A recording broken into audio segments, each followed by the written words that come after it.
Hello, Mr. President. Okay, the DFA has always been saying that the Philippines has been taking diplomatic actions on the West Philippine Sea issue. Now, could you please specify what diplomatic actions we have already taken and in what specific issue?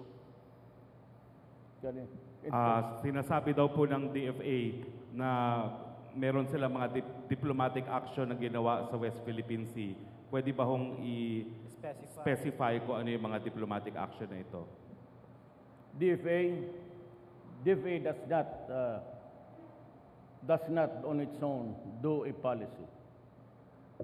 It's the office of the President. And so they just implement. It's the sole organ of the foreign policy of this country lies with the office of the President.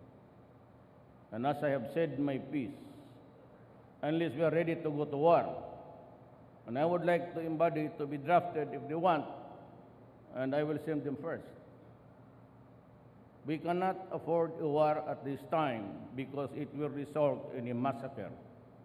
I am not prepared to lose my soldiers and policemen for a simple adventurism. Diplomatic protest, every time we open our mouth, we are protesting actually.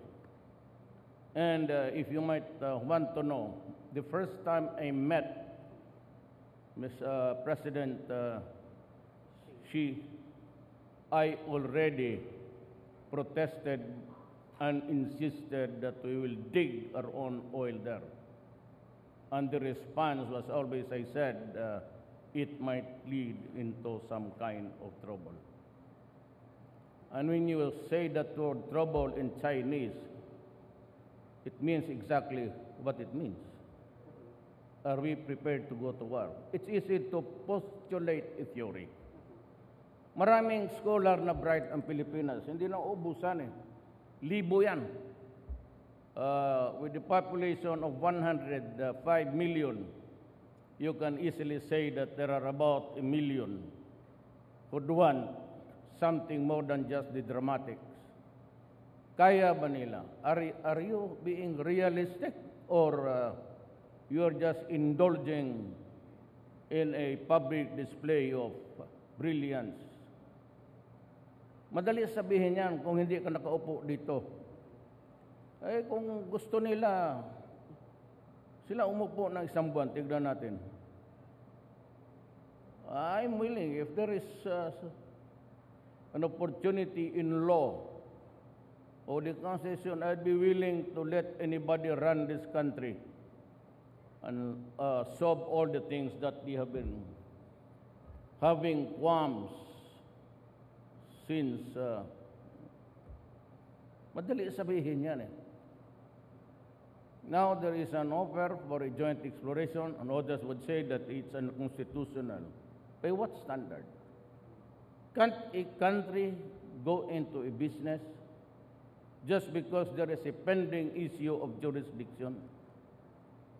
This is a historical claim, and this is an arbitration award. Now, who wins? Nobody. Can I rely now on America and drop the first bomb when we attack? Can I rely on anybody's help? If all of my soldiers will die there, and all of the policemen to assist them, na disgrasya ang Pilipinas, sinong managot? The people will execute me right at the Luneta. And you are either inviting, if I do that, either I am inviting trouble within my country or the military and police will oust. Hindi yan preparado silang go into a suicide. He would rather dispense me rather than lose their soldiers unnecessarily and needlessly. Madali sabihin yan eh. Pag sinabi ko sa military, pati police, pumunta ka din, mag-suicide kayo. Do you think they will follow me?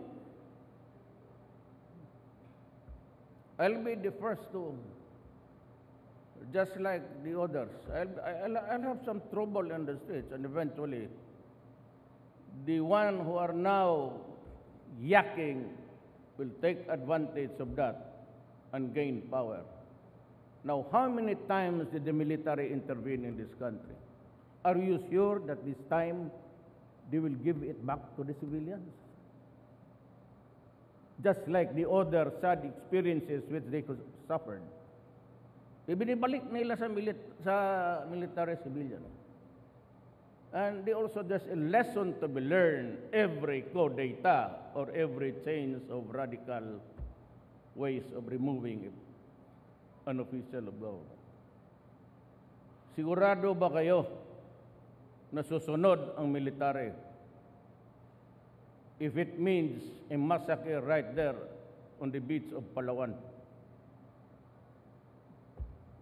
Madali sabihin niya,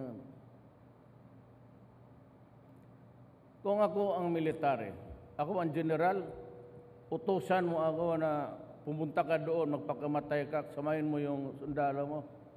Bingo, fuck you. Why do I have to do that?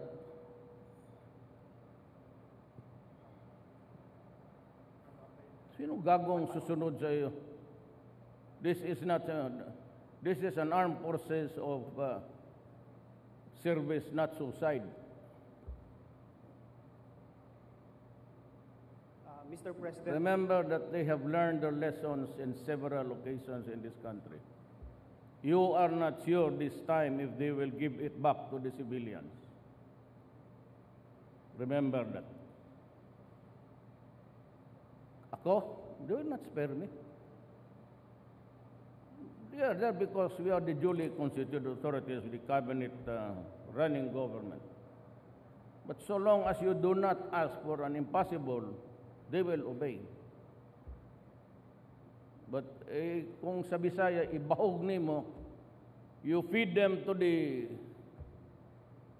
jaws of hell, they will not. Be careful with that. Kayo mga oppositionista and all.